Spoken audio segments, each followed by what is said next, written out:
ساعة تشعة غينون لومي 15 طري استدعوا زيناو وشتن وطان حيزنا لكم قريبنا لنا نمكتالكم زعدم بيتروس منقسي أرستا زينا أبزواتات غاش باركا ما أكلن عن سبان بستقبر مرمراتا سبعان كلتن زيغاتات بكورونا فيروس ملكافم ترغاقيسون أبن زبا سنعفة بأبنتاوين حارسوت كلم معزان مروت زر دنش تبقى ترغيبون أمنو زوا فورت عنا حزبين مو حزب استسلاسل الأمام كتر تكالات عنا بالعلي 300 ميتاوي عبيو أبي ديمقراطية ريبابليك كونغو بستفاد متكعتي بوحدة 24 سلماين 7 قتيلهم منغست بريطانيا لبدا حدش جير كوفيد 19 نمكوزار كبهاجرات دو أمريكان بورتغال النزموت جياشو أجيدو سمين كوريا بمراقب زوادر استراغ بالستيك ميسايل نمري تقريبا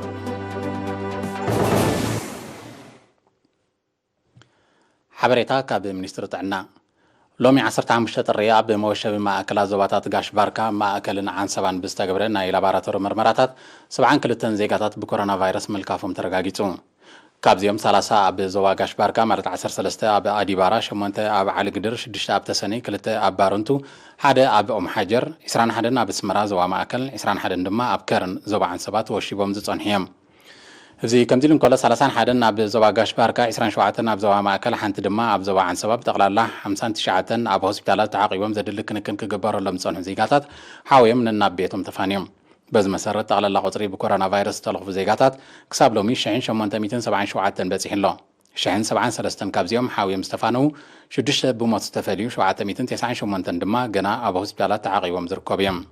منستر تاعنا 15 طري كلتاشن يسران حدن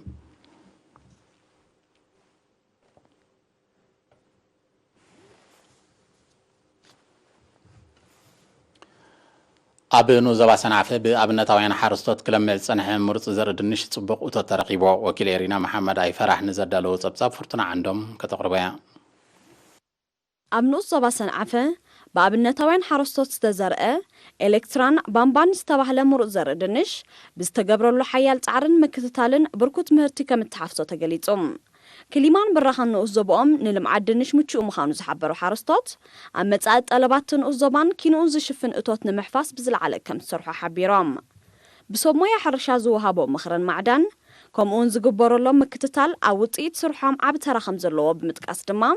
نزل على مهرتي زمناو دخ عبرت عواقا كقربو لهم كمون نابكالوت حارستوت زكفافل مرو زردنش زعقبو لمخزن أب كتماسن عافك وادد تلابيوم زي أب 3 ورها أب 9 معلتيو كاب لعد كاب حساخو كاب زخون نجر إسأور أب 9 معلتي عملت تطبيها هات خالقت فرل مالتي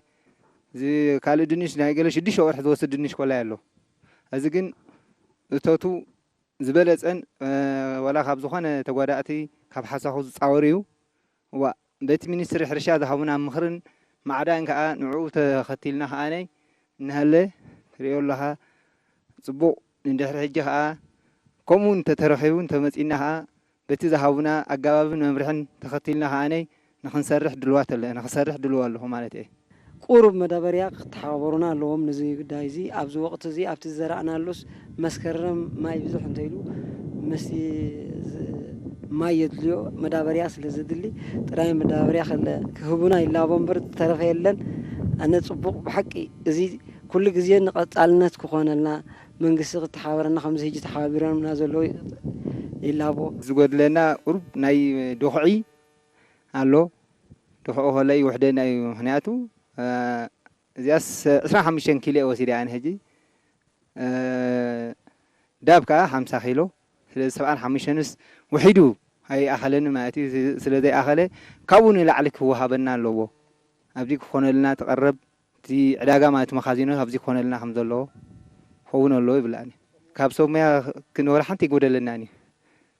أبسون تجددس أب كل تسومن أبسومن مسيوم بالا أنت اللي وازي آخر زي الواز أحياي كي تهلو زخانة نجار ما يكي وحدة بدعم يوم زكاة تلوه كيلا لمعجرة دينا من أزوبا سنعفة أتو زر سنة قبرز قابيرا بزهاب حبريتام اتوم حارستوت نتمر زر دنش كوقت مزرع كسا وقت مأكاب اتوت طبق كنكنن محدران سلز قبرلو ካብ 1 ሄክታር ካብ 200 ክሳብ 250 ኩንታል ከም ዝሓፍሱ ብምግላጽ ልዑል ተመክሮ ተጠሪሱ ስለዘሎ ኣብ መጻኢ ብሰፍሐ ከም ዝስርሓሉ ኣረዲኦም ንኣብነታውያን ሓረስቶት ዝተዓደለ ምሩፅ ዘርኢ ድንሽ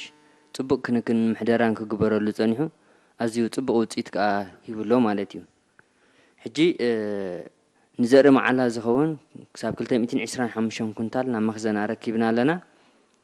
ብሄክታር ክንግምግሞ ከለና 200 ክሳብ 300 ኩንታል ኣብ 1 ሄክታር ረኺብና ኣለና ማለት እዩ ግን እቲ መስርሕ ቀጻሊ እዩ ዘሎ እቲ ድንሽ ይፈሓር ይኣቱ እዩ ዘሎ ሓፈሻዊ እዚ ዓይነታት ድንሽ ወይ ዝዓለስ እዚ ባረን ኤሌክትራን ዝበሃል ኣዝዩ ጽቡቕ ውጽኢት ከዓ ኣለዎ ማለት እዩ ንሕማም ዝጻወር ባልዓት ዝጻወር ከምኡውን ልዑል ምህርቲ ዝህብ ምስ ምዃኑ ሓረስቶት ብቐጻሊ ከፍሪዎ ይግባእ ሓፈሻዊ ዝንእስ ዞባ እውን ጽቡቕ ብራኸን ክሊማን ምሩፅ ዘርኢ ድንሽ ዝሰማዕ ምስ ምዃኑ ብቐጻሊ ሓረስቶት ከፍሪዎ ይላቦ ማለት እዩ ሓረስቶት ንጸረ ባልዕ መድሃኒትን ዘመናዊ ድኹዕን ከም ዘላቕ ፍታሕ ዘመጽእ እንኳ ኣማራጺ ገይሮም ክወስድዎ ከም ዘይብሎም ዘዘኻኸረ ክኢላ ምክልኻል በቕሊ ኣቶ ነበር ገብሪ ህይወት ብወገኑ ሓረስቶት ተቐዳዲሞም ብዘይ ምኽሪ በዓል ሞያ ጸረ ባልዕን ጸረ መጻህያይ መድሃኒትን ኣብ ክንዲ ዝጥቀሙ መዐቆቢ ባልዓትን ሕማማትን ዝኾኑ ኣትክልቲ ካብ ከባቢ ሕርሽኦም ከኣልዩ መቀየራ ዝርእቲ ከዘውትሩን ምሩፅ ዓይነት ዘራእቲ ክጥቀሙን ተላብዮም 10 ሓረስቶት እዮም ምሩፅ ዘርኢ ድንሽ ወሲዶም ነይሮም ምስካ ናይ ዝሓለፈ ዓመታት ክንሪኦ ከለና እቲ እቶት ብዝተዓጻጸፈ ጽቡቕ ውጽኢት ተረኺቦ ማለት እዩ ዝኸ እንታይ እዩ ሓረስቶትና ኣፍልጦኦም እንዳበረኸ ይኸይድ ከም ዘሎ ምቅያር ዝራእቲ ኣዘውቲሮም ንሕማማትን ባልዓትን ካብ መድሃኒት ወጻኢ ብውሁድ ምክልኻል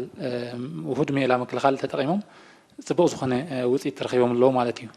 መድሃኒት ከም ናይ መጨረሻ ኣማራጺ ዝኣምር ከም ፍታሕ ክሓስብዎ የብሎምን ማለት እዩ ምቅያር ዝራእቲ እንድሕር ኣሎ ኮይኑ እቶም ባልዓት ናይቶም ባልዓት ላይፍ ሳይክል ወይ ከዓ እቲ ዑደት ህይወት ተቆፂዮ ስለ ዘለኻ ኣብ ንኡስ ዞባ ሰንዓፈ ብመስኖ ዘልምዑ 180 ሓረስቶት ከም ዘለዉ ካብ ቤት ጽሕፈት ሕርሻ ኣብቲ ንኡስ ዞባ ዝተረኽበ ሓበሬታ ይነጽር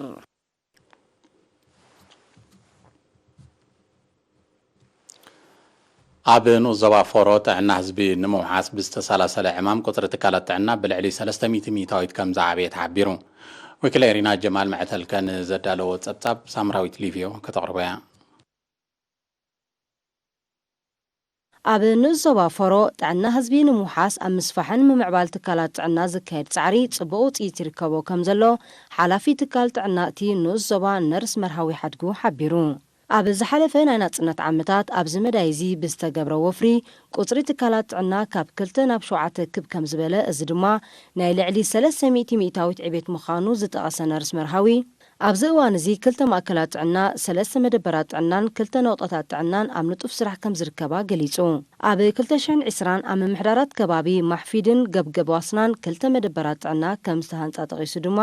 ኣብ ምሕደግ ዝበለ ከባቢታት ስለዝተደኮና ኣብ ምቕላል ጸንሐ ጸገማት ዝምስገና ኣስተዋጽኦ ከም ዝህልወን ኣብሪሁ ከም ውጽኢት ዝተኻየደ ጻዕሪ ኣብ 2020 ኣብ ትካላት ጥዕና ክንክን ቅድሚ ሕርሲ ናይ ዝገበራ ነፍሲ ወከፋት ቁጽሪ ምስ ናይ ቅድሚኡ ዝነበረ ዓመት ክነጻጸር እንከሎ ብ46 ሚእታዊት ቁጽሪ ኣብ ትካላት ጥዕና ዝተገላገላ ነፍሲ ወከፋት ብ50 ሚእታዊት ሸፈነ ክታበ ድማ ብ16 ሚእታዊት ከም ዝዓበየ ኣረዲኡ ሳላ ብስሩዕ ዝካየድ መደባት ጽሬት ምምዳብ ቮለንታውያን ወከልቲ ጥዕና ዓዲ ከምኡውን ዕደላ ብምድሃኒት ዝተሰበነ ናሙስያ ተሪኦ ሕማም ዓሶውን ምስ ናይ ዝሓለፈ ዓመት ክነጻጸር እንከሎ ብ75 ሚእታዊት ከም ዝነክየ ሓቢሩ ነርስ መርሃዊ ኣብ መወዳእታ ኣብ ምምሕዳራት ከባቢ ካብ ህዝቢ ዝተመርጻ ኮሚታታት ድሕነት ኣደን ህፃንን ብዘካይዶ ጎስጓስ ኣብ ክንክንን ቅድሚ ሕርስን ሸፈነ ክታበትን ዝተመዝገበ ለውጢ ዓበቡ ምዃኑ ብምጥቃስ ስፍሓት ናይቲ ከባብን ክሊሙኡን ኣብ ግምት ብምእታው ኣብ እምለ ኣምቡላንስ ክትምደብ ተላብዩ ብ15 ምምሕዳራት ከባቢ ዝቆመት ንኡስ ዞባ ፎሮ 6375 ትርቢዕ ኪሎ ሜትር ስፍሓት ኣለዋ ኣብ ንኡስ ዞባ ፎርቶ ሳዋ ኣብ ምብራኽ ንቕሓት ብዘተኮረ ንጥፈታት ኣብ ምውጋድ ሃብሳይ ልምድታትን ሳዕቤናቱን ዝምስገን ገስጋስ ከም ተመዝገበ ተሓቢሩ ሓላፊ ኣገልግሎት ጥዕና ኣብቲ ንኡስ ዞባ ነርስ ሃይለ ሓየሎም ኣብ ዛብ ሓበሬታ ብሰብ ሞያ ጥዕናን ካልኦት ኣካላት መንግስትን ብዝካየዱ ዘለዉ ጎስጓሳትን ኣስተምህሮታትን ተጠቃምነት ኣብ ትካላት ጥዕና ከም ዝበለ ብምጥቃስ ብፍላይ ንኣዴታትን ህፃናትን ዘጥቅዑ ዝነበሩ ሕማማት ንምቁፅጻሮም ከም ተኻእለ ገሊጹ ኣብ ርሑቕ ከባቢታት ዝነብር ህዝቡን ብመንገዲ ኣጋር ሓካይምን ወከልቲ ጥዕና ዓድን መሰረታዊ ሕክምና ኣገልግሎት ይረክብ ምህላው ብምጥቃስ ድማ ኣብ ቁጥሪ ክትትል ቅድምን ድሕረን ሕርሲ ዝገብራ ኣዴታትን ኣገልግሎት ጥዕናን ክታበትን ዝረኽቡ ህፃናትን ተራእዩ ዘሎ ዕብየት ዘተባብዕ ምዃኑ ብሪሂሙ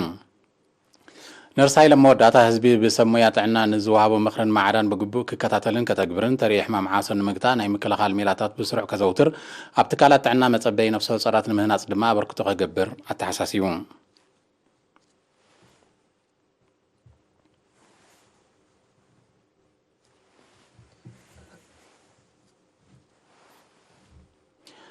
እዚ ከምዚ ኢሉ እንከሎ ነበርቲ ምምሕዳር ከባቢ እንድላል ንኡስ ዞባ ናቕፋ ኣብ ዝተዋደደትሎም መደበር ጥዕና ዝምስገን ኣገልግሎት ይረኽቡ ምህላዎም ገሊፆም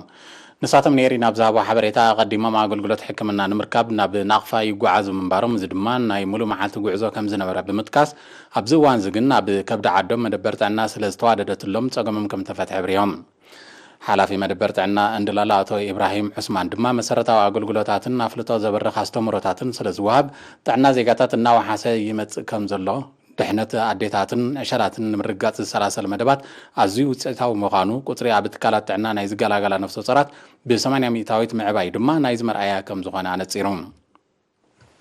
ኣመሓዳሪ ምምሕዳር ከባቢ ኣቶ ሙሳ መሐመድ ሓምድ ብወገኑ መንግስቲ ጥዕና ዜጋታት ንምምሓስ ዝያዳ ቆላሕታ ኣብ ርሑቕ ከባቢታት ብምግባር ዘካየዶ ዘሎ ፃዕሪ ውፅኢቱ ኣብ ከባቢኦም ደሚቑ ይረአ ከም ዘሎ ብምብራህ ካብኦም ዝሕተት ደገፍ ንምግባር ድልዋት ምዃኖም ኣረጋጊፁ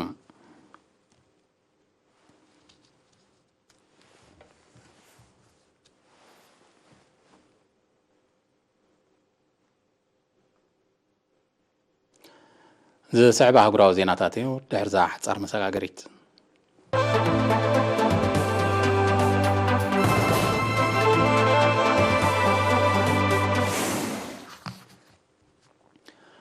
ኣብ ምብራቃዊ ዲሞክራሲያዊት ሪፐብሊክ ኮንጎ ዝንቀሳቐሱ ዕጡቃት ሓይልታት ብ14 ጥሪ ኣብ ልዕሊ ሓንቲ ዓዲ ብዝፈፀሞ መጥቃዕቲ ብውሕዱ 46 ሰላማውያን ሰባት ከም ተቐትሉ ተቃሊሑ ሓይሎ ካብኦም ዳሃዩ ጠፊኡ ብምህላው ቁፅሪ ግዳያት ክዛይድ ከም ዝኽእል ንሰብ መዚ ፀጥታ ብምጥቃስ ማዕከናት ዜና ኣፍሊጠን ናብ ምብራቃዊ ዲሞክራሲያዊት ሪፐብሊክ ኮንጎ ሰሊኹ ብምእታው ተመሳሳሊ መጥቃዕቲ ክፍፅም ዝፀንሐ ብኤዲኤፍ ዝፍለጥ ተቃዋሚ ሓይሊ ኡጋንዳ ነቲ መጥቃዕቲ ከም ዝፈፀሞ እዮም ሰብ መዚ ፀጥታ ኮንጎ ዝገልፁ ዘለዉ እቲ ዕጡቕ ሓይሊ ካብ ኡጋንዳ ናብ ምብራቃዊ ኮንጎ ሰሊኹ ብምእታው ካብ 2019 ኣትሒዙ ኣብ ከም ምብራቃዊ ኪቡ ዝኣመሰለ ዞባታት ብዘካየዶ መጥቃዕትታት ልዕሊ 1,000 ሰባት ከም ተቐትሉ ጸብጻባት ሕብራት ሃገራት ይሕብሩ ኣብቲ ምስ ኡጋንዳ ሩዋንዳን ብሩንድን ዝዳወብ ምብራቃዊ ወሰናስን ኮንጎ ብውሕዱ ልዕሊ 100 ዝተፈላለዩ ዕጡቃት ተቃወምቲ ሓይልታት ከም ዝርከቡ ጸብጻባት ይገልጹ ብሰንኩ ድማ ጸጥታ ናይቲ ከባቢ ብከቢድ ባዕልታት ተጸሊዩ ከም ዘሎ ይረድኡ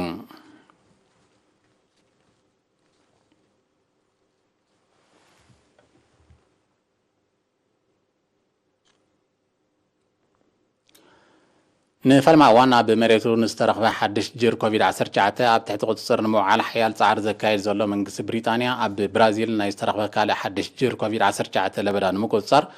ካብ ሃገራት ደቡብ ኣሜሪካን ፖርቱጋልን ዝመፁ ግያሾ ናብ ሃገሩ ከይኣትዉ ኣጊዱ ሚኒስትሪ ጥዕና ብሪጣንያ ኣብ ዝሃቦ መግለፂ እቲ እገዳ ካብ ሎሚ 15 ጥሪ ግብራዊ ከም ዝኸውን ኣፍሊጡ ኣሎ መንግስቲ ብሪጣንያ እናዛየደ ንዝመፅእ ዘሎ ለበዳ ኮቪድ-19 ንምቁፅፃር ካብ ኣባይቲ ዘይምውፃእ ዝብል ዝርከቦ ተረርቲ እገዳታትን ቀጥዕታት ማሕበራዊ ምርሕሓቅን ብምእዋጅ ተግባራውነቱ ንምርጋፅ ብፅኑዕ ይሰርሕ ከም ዘሎ እዩ ዝግለጽ እቲ ኣቐዲሙ ኣብ ብሪጣንያን ደቡብ ኣፍሪካን ዝተረኽበ ሓድሽ ጅር ኮቪድ-19 ካብቲ ኣቐዲሙ ዝነበረ ብልዕሊ 70 ሚእታዊት ዝዛይድ ናይ ምልባዕ ባህሪ ከም ዘለዎ ዝሕብሩ ክኢላታት ተዓውዲ እዚ ኣብ ብራዚል ተረኺቡ ዝበሃል ዘሎ ካልእ ጅር እውን ተመሳሳሊ ናይ ምልባዕ ባህሪ ከም ዘለዎ እዮም ዝሕብሩ እዚ ከምዚ ኢሉ እንከሎ ኣብ ቻይና ብዝሓለፈ 24 ሰዓታት ኣብ 10 ተዋርሕ ካብ ዝተሰነደ ዝለዓለ ምዃኑ ዝተገልጸ 144 ሓድሽ መልከቲ ኮቪድ-19 ተመዝጊቡ ቅድሚኡ ኣብ ዝነበረ ዕለት እውን 138 መልከፍቲ ብምምዝጋቡ እቲ ተሪኦ ኣሰካፊ ስለ ዝኾነ መንግስቲ ቻይና ንምቁፅፃሩ ህፁፅ ተረርቲ ስጉምትታት ክወስድ ከም ዝኽእል እዮም ምስቲ ሃገር ቅርበት ዘሎም ተንተንቲ ዝሕብሩ ዘለዉ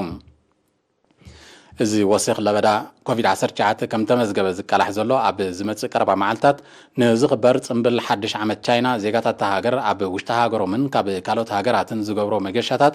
ኣብ ዝውስኸሉ ወቅቲ ብምዃኑ ዝያዳ ኣሰካፊ ከም ዝገብሮ እዩ ዝግለጽ መንግስቲ ቻይና ዜጋታት ካብ ዝወጠኖ መገሻ ንኽሕየቡ ብዝብል ምክንያት ትካላት ካብ መገሻ ንዝተርፉ ሰራሕተኛታትን መተባብዒ ክህባ ዝብል ዝርከቦ ስጉምትታትን ተበግሶታትን ይወስድ ከም ዘሎ እዩ ዝሕበር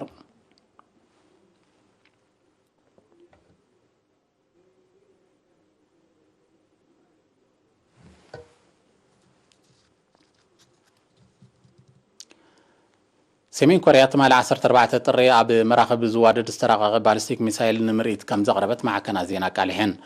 እቲ ሚሳይል ኣቐዲሙ ብደረጃ ዓለም ካብ ዝፈረየ ኣብ ሚሳይል ዝዋደድ ኣጽዋር ዝሓየለ ክኸውን ከም ዝኽእል እዩ ዝግለጽ ዘሎ ወታደራውያን ክኢላታት እቲ ሚሳይል ኣብ ዝኾነ ከባቢታት ኣሜሪካ ንዘሎ ዒላማ ናይ ምውቃዕ ዓቕሚ ከም ዘለዎ ይሕብሩ ብምህላዎም ፕሬዚደንት ኪም ጆን ኡን ቀንዲ ጸላኢት ሰሜን ኮርያ ክብል ንዝገለጸ ኣሜሪካ መልእኽቲ ከመሓላልፍ ከም ዝኽእል ተሓቢሩ ፕሬዚደንት ኪም ጆን ኡን ምድንፋዕ ወታደራዊ ዓቕሚ ሰሜን ኮርያ ካብ ዝዓበዩ ኣጀንዳታት 2021 ምዃኑ ኣብ ዝሓለፈ ቀረባ መዓልትታት ምሕባሩ ኣይርስዓን ኣብ 2018 ኣብ መንጎ ፕሬዚደንታት ዶናልድ ትራምፕን ኪም ጆን ኡንን ዝተጀመረ ዲፕሎማስያዊ ተበግሶ ንኒክሌሳዊ ቅልውላው ሰሜን ኮርያ ክህድእ ከም ዝኽእል እዩ ተኣሚቱ ነይሩ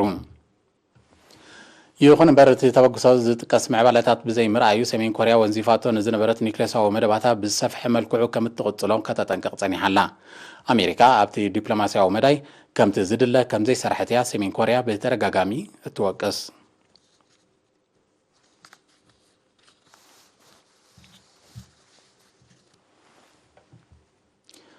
ኣብ ኢንዶኔዥያ ናብ ሎሚ 15 ጥሪ ኣብ ዘውግሐ ለይቲ ብዘጋጠመ 6.2 ሬክተር ዝዓቐኑ ምንቅጥቃጥ ምድሪ ከቢድ ሰብኣውን ንዋታውን ክሳራታት ከም ዘውረደ ንሰመዚ ሲቪላዊ ድሕነት ሃገር ብምጥቃስ ማዕከና ዜና ቃልሕን በቲ ኣብ ደሴት ሱላዌሲ ብዘጋጠመ ተፈጥራዊ ሓደጋ ብውሕዱ 34 ሰባት ክሞቱ ከለዉ ልዕሊ 600 ከም ዝቆሰሉ ተሓበሬታ ኣፍሊጡ በቲ ኣብ ኣስታት 10 ኪሎ ሜትር ትሕቲ ምድሪ ዝተኸስተ ምንቅስቓስ ዘሰዓቦ ሓደጋ ዛጊት ቁፅሮም ዘይተነፀረ ሰባት ዳሃዮም ጠፊዩ ስለ ዘሎ ቁፅሪ ሞታት ብተዓፃፃፊ ክዛይድ ከም ዝኽእል እዩ ዝእመስ ዘሎ ብዘይካዚ በቲ ሓደጋ ኣብ ትሕቲ ቅርፂ ብሓፈሻ መንበሪ ኣባይቲ ድማ ብፍላይ ከቢድ ዕንወት ብምውራዱ ብውሕዱ 15,000 ሰባት ከም ተመዛበሉ ሰመዚ ኢንዶኔዥያ ገሊፆም እዚ ከምዚ ኢሉ እንከሎ ድሕርቲ ቀዳማይ ሓደጋ ክኽሰት ዝኽእል ድሕሪ ምንቅጥቃጣት ሓደጋ ሱናሚ ከስዕብ ከም ዝኽእል መጠንቀቕታ ተመሓላሊፉ ኣሎ ኣብ ኢንዶኔዥያ ኣብ 2018 ብዘጋጠመ 6.2 ሬክተር ሓደጋ ምንቅጥቃጥ ምድሪ ሂወት ሸሓት ሰባት ከም ዝጠፍአ ጸብጸባት ይጠቕሱ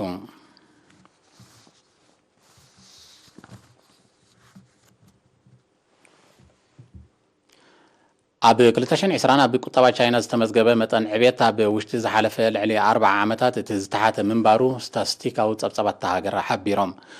ብመሰረቶም ጸብጸባት ቁጠባ ቻይና ኣብ ዝሓለፈ ዓመት ብኣስታት 2 ሚታዊት ጥራይ ከም ዝዓበየ እዚ ድማ ድሕሪ 1970ታት እቲ ዝተሓተ ከም ዝኾነ ተፈሊጡ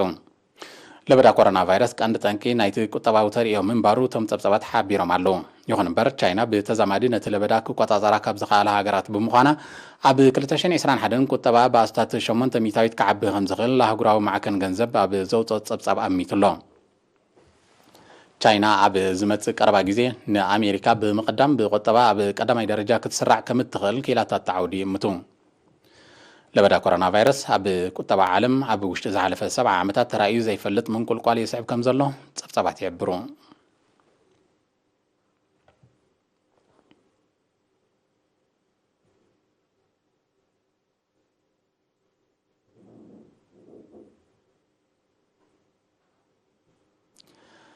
ኣብ ደቡባዊ ምብራቕ ባንግላዴሽ ኣብ ዝተደኮነ ማዓስከር ስደተኛታት ትማሊ 14 ጥሪ ብዘጋጠመ ሓደጋ ባርዕ ከቢድ ንዋታውን ማሕበረ ቁጠባውን ክሳራታት ከም ዘውረደ ተቃሊሑ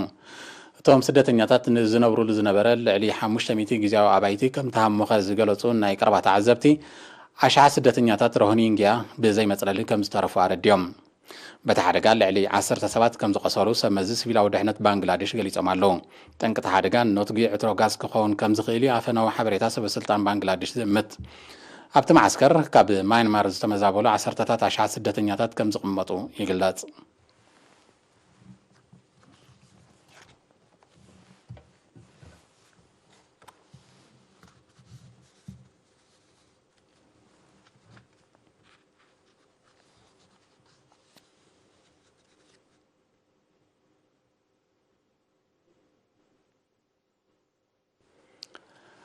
ዝኸበርኩም ተኸታተልቲ ንሎሚ ዓርቢ 15 ጥሪ ሰዓት 9 ምሸት ዝተዳለወ ዜናዊ መሰናዶ ኣብዚ ተዛዚሙሎ ዝቕፅል ፈነወይ ኤርቲቪ ክትከታተሉ ብኽብነት